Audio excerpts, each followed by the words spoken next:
Trekkers. Welcome to this amazing Star Trek podcast on Trek Tuesday. I'm your host Dorinda, and together with my lovely co-host Amanda Hopper, we recap every 2 weeks an episode of Star Trek TNG. All the episodes will be recapped in chronologically following. We will approach each episode with humor and a phenomenal look. Join us watching this episode and recap it. Today we recap the episode The Arsenal of Freedom. Well guys, let's go Amanda again. Hello Amanda. Hello. How are you doing? I'm doing good. We've had some rain this week. We needed rain more than heat. And today's a little cold out today, and I've been filling up the bird feeders because we get like little goldfinches and stuff. And my dad the other day put out some hummingbird feeders, and those little guys came. Yeah, they came yesterday, and I was filling the feeder out, and I'm like, Mom heard me because I got so excited. I'm like, oh, little buzzy boy. I call them buzzy boy because of the sound they make. Because it's they sound like little bees. Well, today we were talking about the Arsenal of Freedom.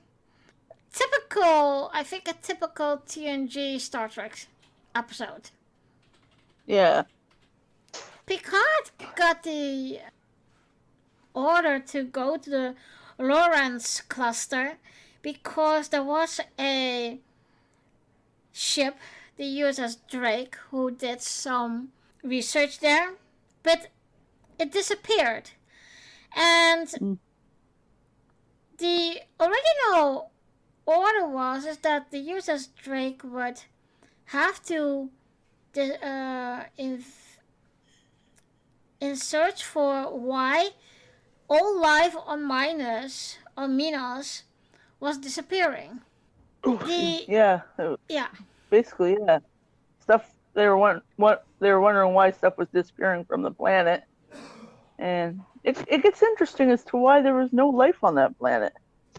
So, the USS Drake is being captured by Paul Rice, and he was with Riker together on the Academy.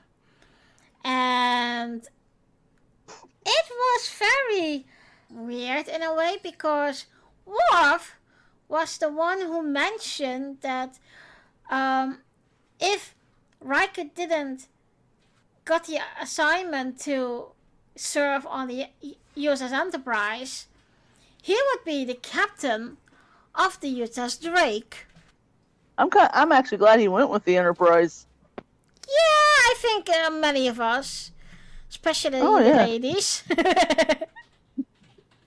The ladies. So, Captain Picard asked Riker, what kind of a person is Paul Rice? And so Riker tells about Rice, and especially that he is a risk taker. And I must say, when I hear that, he reminds me a little bit of Gabriel Lorca, because I mean the Terran Gabriel Lorca. If we see Lorca is also a risk taker in the way of getting what he wants. Oh, I was about to say, is Riker a bit of a risk taker? I think at times. I think a lot less, because Riker has that duty feeling of, okay, I'm also responsible for the people on the ship. Yeah. I'm trying to figure who was it that was a risk taker at times. Can't think of who it was though. Tom Paris, until he's got a kid. Oh. I'm trying to figure who else would have been. So they are in orbit of Minos, and they are being hailed, but there is no life sign on Minus itself, and so this is some kind of a hologram. And I must say that hologram looks familiar, but I can't remember where he's from. I know, that's what I was thinking too. I'm like, that guy seems familiar and he sounds familiar. Where the heck is he from? I can't remember, but he is familiar. Yeah, he seems like a familiar character from somewhere. He might have been in some other episodes. Who knows? Maybe we can take a look on the IMDb for the actor's name. So the hologram was sending out a recorded message, and it only talked about weapons and fire and war. And what was really strange, but later in the episode we will see that actually was the reason why the Drake has been gone and all the people and all the living things on Minus was be gone. Yeah, it was like basically a planet that sold weaponry, and they basically killed each other off with the weapons. Like a weapons black market, as you will say. Yeah, and so Picard ordered Riker to take an away team down to investigate, and Tasha was the one who said, well, I like to go with a small group because what else knows is there on the planet. Maybe that the people or the things who killed all life things is still there. Yeah, it was her, Data, and Riker, I think, that went down first. Yeah. Yeah. They went down first, and right away Data had the sense that their communication has been monitored. So really strange because, of course, an android can't feel, but I think more in the motion of sensors, and because the one who is monitoring them and attacking them later on is a machine. Yeah, it's like a little eyeball on a stick. It looks like, and it starts firing at him later on. It's basically like an eyeball on a little stick with a tennis ball in the end, getting ready to fire at you. Yeah, it's the Echo Pop 607, I believe. Yeah, I can't remember, but I think it might be that. Yeah, because I remember those things. We have them also in Star Trek Online, so I know that. Yeah, they really help you. They help you, like, if you put them on, then it will help your character with firing and shooting everything around you. So that's funny. Oh, that's neat. So the away team is walking to some kind of a jungle, and they find some kind of a laser weapon. And then they were walking, and from out of the nothing, Captain Rice is jumping out, and immediately what I noticed was that Riker was putting already his mark on there. He put his feet on the stone like the Riker maneuver. Yeah, every chance he got throughout the series, he would do that. Like he would do it on that, chairs, rocks, chairs. Sometimes, if he could get it high enough, he lifted it over the chair. Yeah, that's really his Riker maneuver. Did you? I don't know if you see, but it was also on Twitter. There was someone who made the difficulty Riker maneuver. So he started with a little bar stool, then normal chair, and then a bigger chair, and then the couch, and Jonathan Frakes saw that video and he was commenting on it, and he really liked it. Yeah, Jonathan Frakes. I think how he came up with that when he was younger. I heard that he hurt himself in his back, and they said that helped his back when he put his foot up like that. That's what I heard. Okay. Something about his back, and like he'd have his one leg be leaning one way, and his other foot would be up on a chair or something, and that somewhat took the pressure off, is what I heard. Okay, yeah, that's what I heard. Mm-hmm. So his maneuver in the show was probably because his back might have started hurting, and he probably wanted to take pressure off it. I don't know. That's what I heard. Well, maybe it's just something he is accustomed to. Yeah, that too, maybe. But you never know. That could be part of his thing. Yeah. So, Riker had a conversation with Rice, and Rice was really acting weird, and then I thought Yar found out first that there was something wrong and with the energies, and then Picard told Riker that there was something wrong because it wasn't live energy, but just an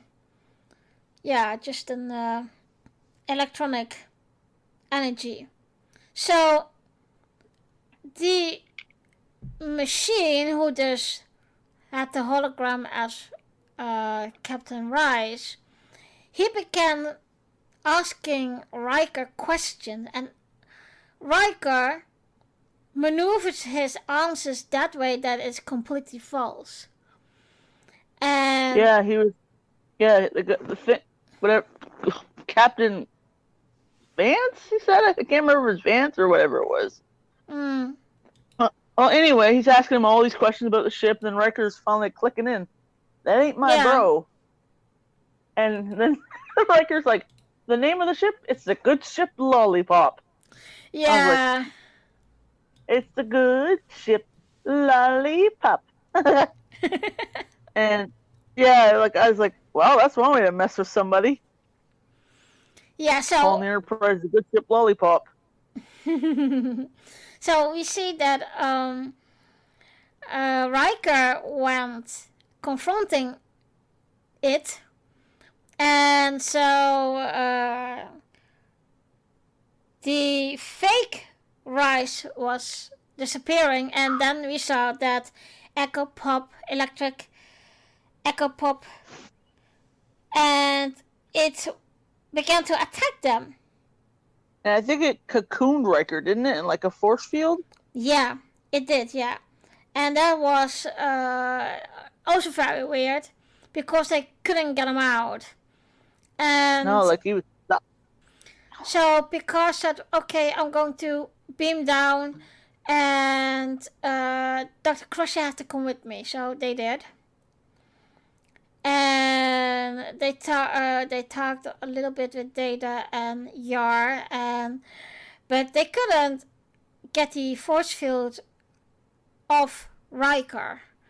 When they tried to with their faces, and let me tell you, thank God they have the right faces with them. Yeah. And then I think after they got him out, the little ball of laser energy came after them again, and Data, what he did was he grabbed Yar and yeeted her, like just tossed her. And Picard and Beverly were running, and Beverly stopped real quick and went into the hole backwards while grabbing Picard at the same time. So when they fell in this ditch, Crusher was very badly wounded. First, they acknowledged that she had a broken arm. I think the leg too. Yeah, but that's on a later moment that they figured it out, and but first, the Echo Pop was still attacking, and I believe it was Tasha Yar who first fired on it, and I don't want to say destroy it, but she got him. And then they could free Riker. But in the meanwhile, this Echo Pop was also in space and it was attacking the Enterprise, and the Enterprise didn't know. They couldn't see it. And so... No, yeah. It was like cloaking and coming out of cloaking and firing and going bye and then go into cloaking mode. Yeah, and like every it was time, playing peekaboo. Every time they wanted to shoot at it, it disappeared.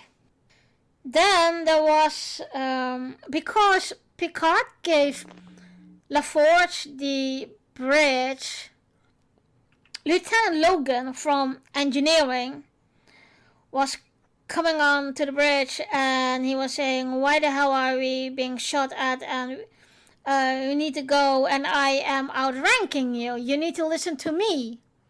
And yeah, even though Picard put Geordi in charge. Mm-hmm.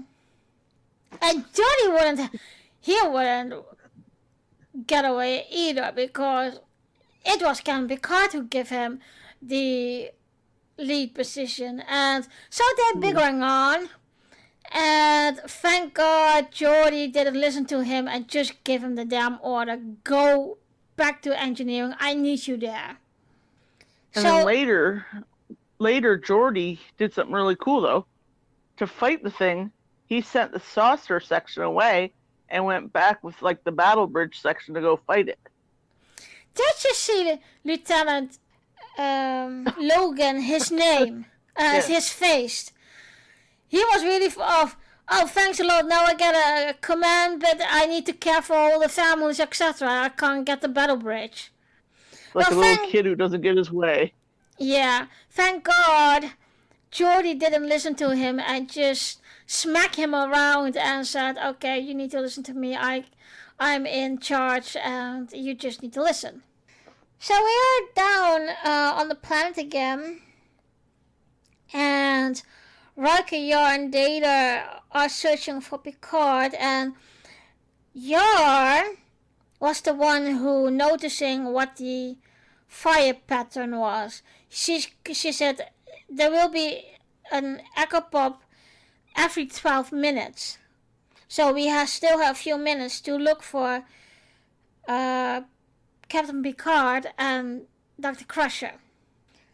But yet again, they're being attacked, and this time it's kind of that the Echo Pop was teaching from every time he charged, because this time he was more advanced. Yeah, the Echo Pod was learning every time it went up against him. It was learning new techniques of how not to be destroyed and trying to outsmart the crew and everything. Yeah, because the Echo Pod was just really a machine that, was just learning. Being, like an AI computer. Yeah, it was more like a computer, and the Echo Pop this was just like a prototype, because this was for everyone to demonstrate, but I think the scientist who made this Echo Pop has fooled themselves, because the Echo Pop was just for demonstrations, and the Echo Pop was just advanced every time. And so eventually it would fire on them. Yeah, it basically kind of turned against its creators and killed them all, basically. Yeah, exactly. It was attacking the away team again. And this time it had a shield. So this time Yar and Data had to combine their work together to destroy it. Yeah. I think one would wear out its shield and the other one took the fatal blow-up shot. Yeah. I think that's how it works. So we're down to in the cave where Picard and Beverly are. And Picard found out that it is some kind of an underground structure.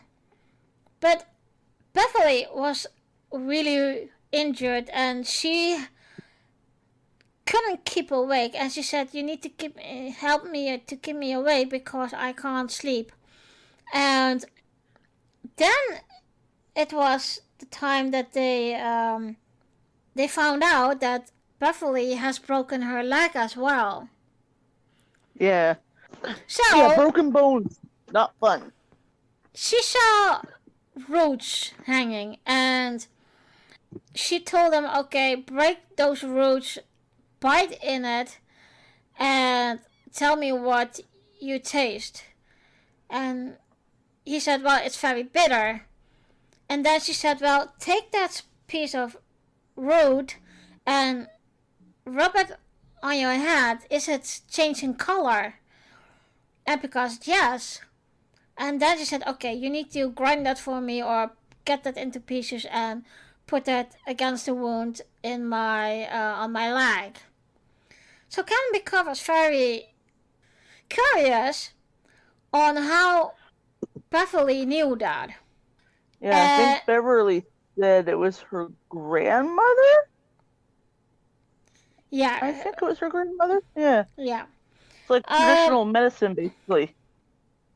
Yeah, she was, her grandmother helped colonize one of the moons, and she was living with her grandmother. And when the medical supplies were gone, her grandmother needed to find the local herbs and roots and etc. to heal.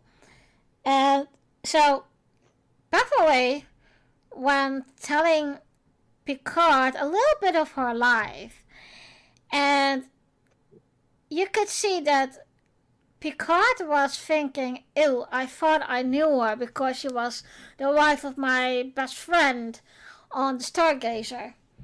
But I don't know her really. I find that was a really, this was also the moment for me that I really started to like Beverly Crusher because also like her I am traditional schooled by my shaman grandpa.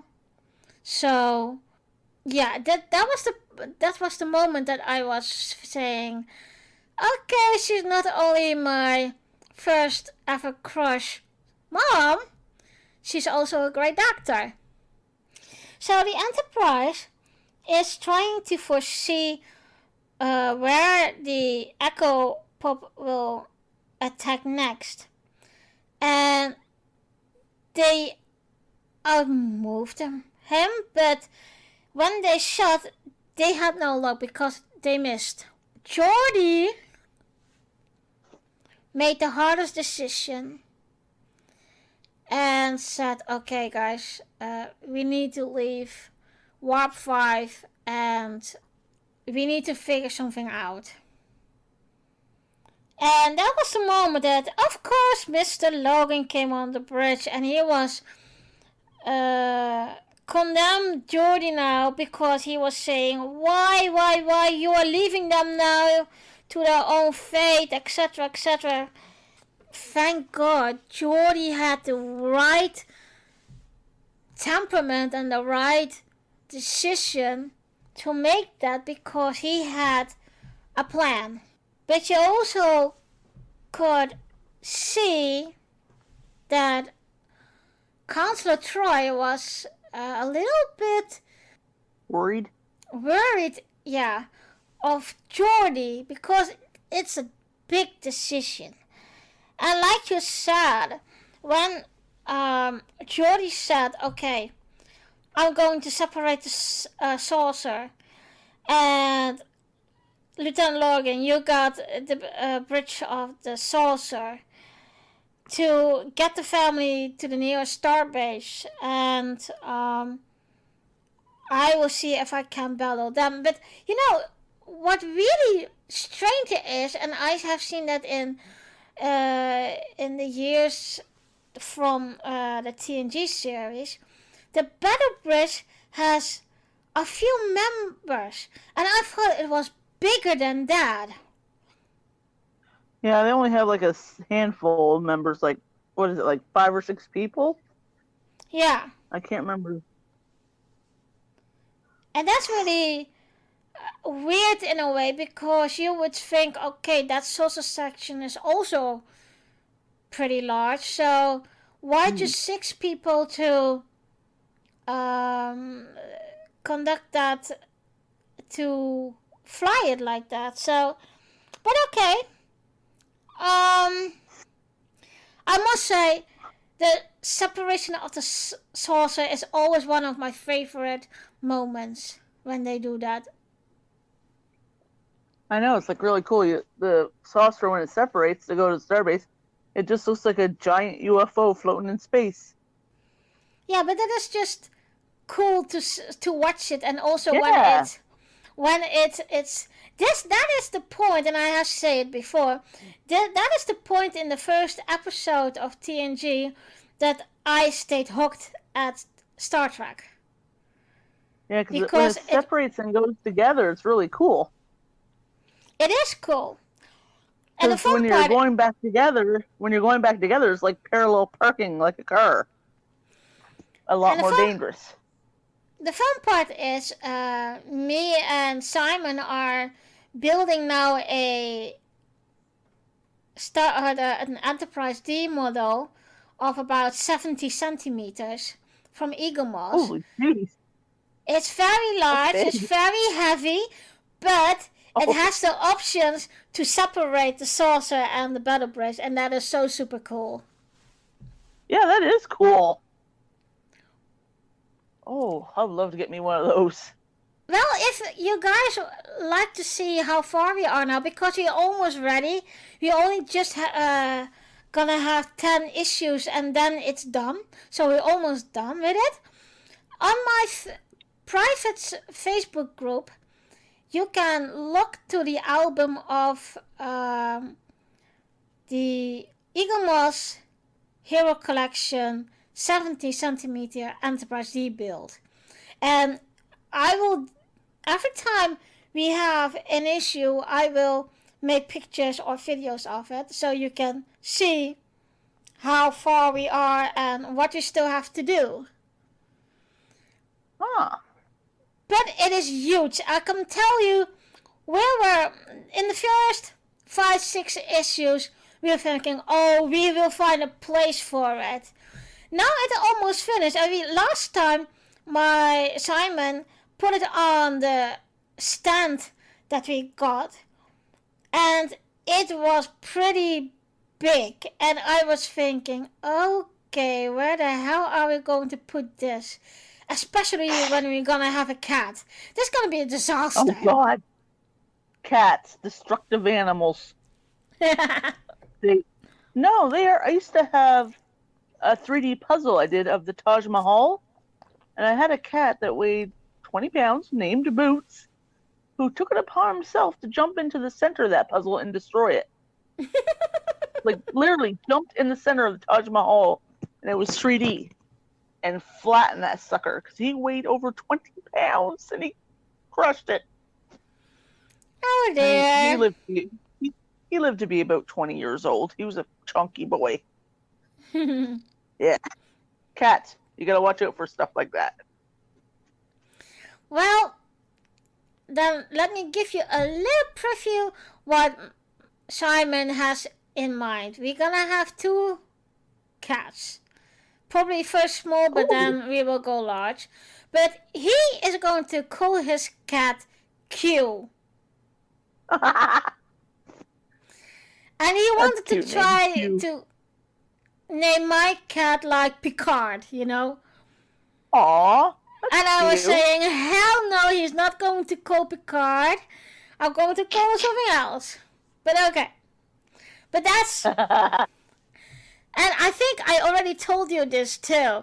He is going to dress my cat up as Darth Vader. Aw. And his cat as Obi-Wan Kenobi. Oh, that's cute. And then he's going to make a little video with cat lightsabers and all, and set it all over, because we have friends that have cats, and so he said, well, they are Star Wars fans as well, so I'm going to make them jealous with this outfit and those little Star Wars lightsabers. I don't have any cats, but I got a blind 17-year-old Shih Tzu and a 9-year-old Yorkie, and I got my 2 birds. Those are my pets. And my birds, I used to have 2 Star Trek birds, Data and Lore, but they died for some reason. Now I got Dr. Brackish Oaken and Sydney.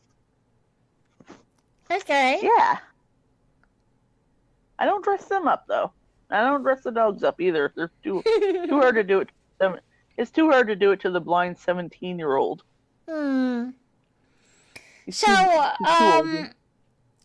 We are on the Battle Bridge, and LaForge, for the first time, is going to talk to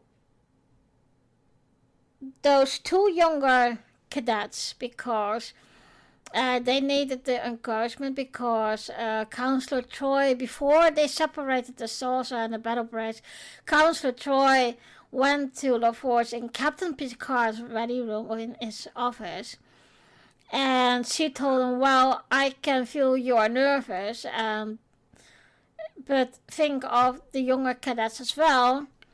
They are looking some kind of inspiration by you, and some kind of approval. They don't want to mess it up. It's the Battle Bridge. Picard is walking around that cave, and he found some kind of a view screen. And he found the turning on button, and it was like a big machine. And the hologram was firing up too, so they saw the hologram, and Picard went talking with the hologram, but the hologram just could only talk about the Echo Papa 607. And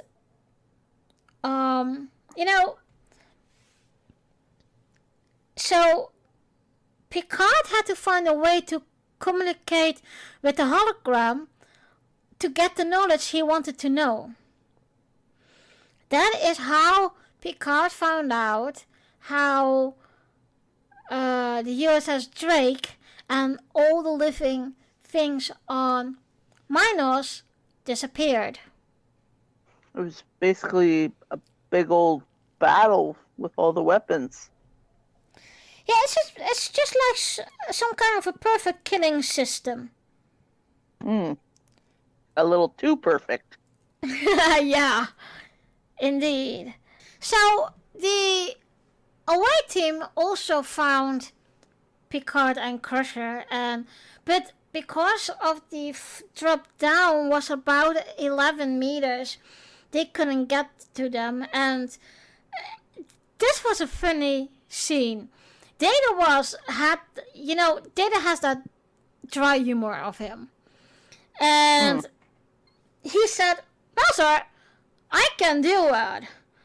And Riker was saying, but Data, that is 10 meters down.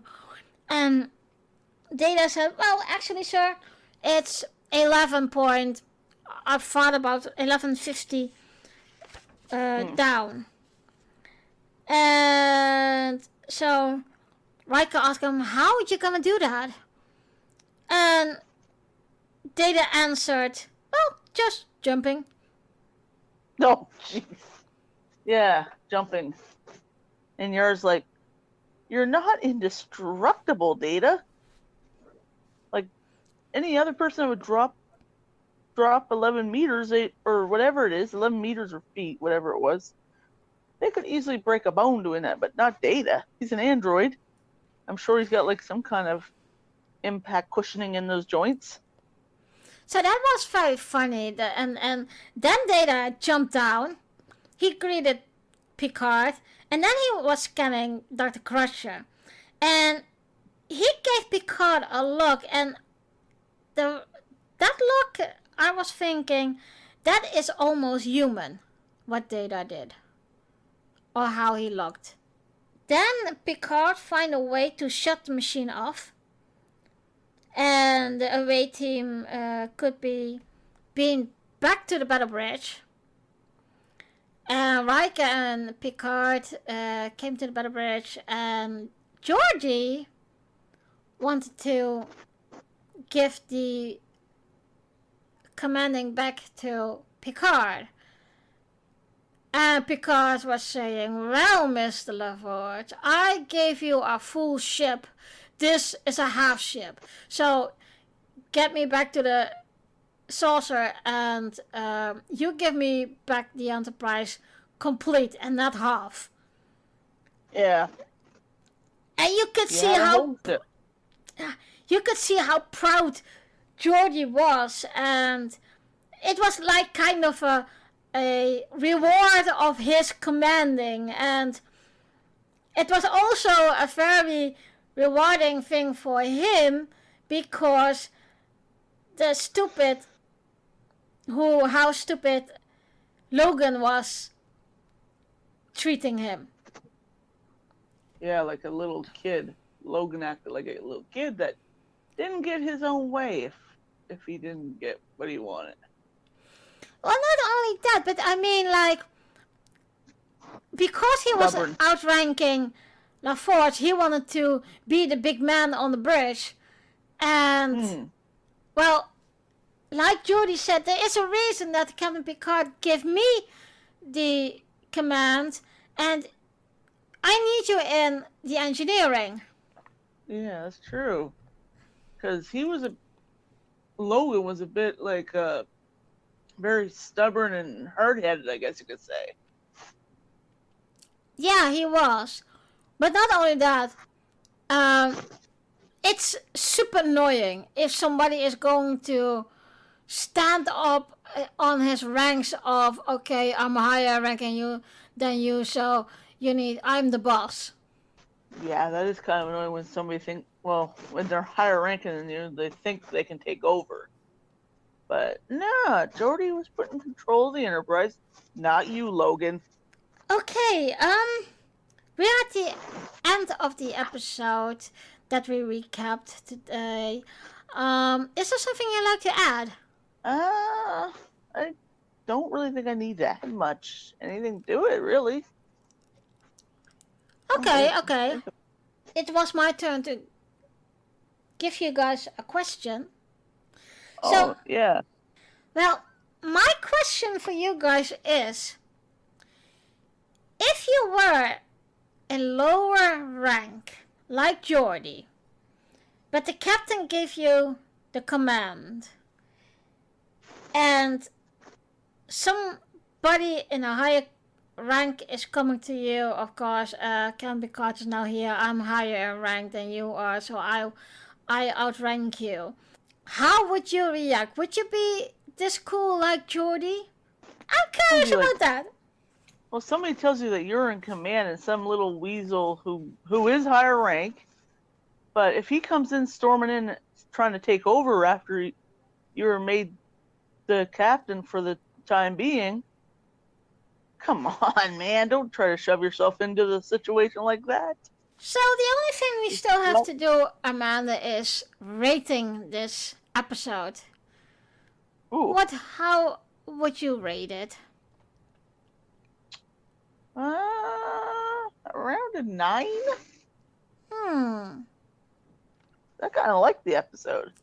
Yeah, I kind of like it too. It was a good storyline. Giggles in it. Giggles in it with the good chip lollipop. I forget where that was from. What show was that from? I don't know, but I do recall a a song from the 50s, I believe, that's called Lollipop. Yeah. And I know in the cartoon Futurama, I'm sure a lot of you seen that. Mm-hmm. I think they mentioned Good Ship Lollipop with these little guys there. I forget what episode that was, but it was funny. A lot of shows reference that song. I give it an 8.5. So, but I do enjoy watching it. Oh, yeah. Well, guys, this was it for this week's episode. I hope you enjoy it. And let us know what you think of this episode of TNG, The Arsenal of Freedom. Thank you, Amanda, for joining us again. It was nice talking to you again. Same here. It was fun.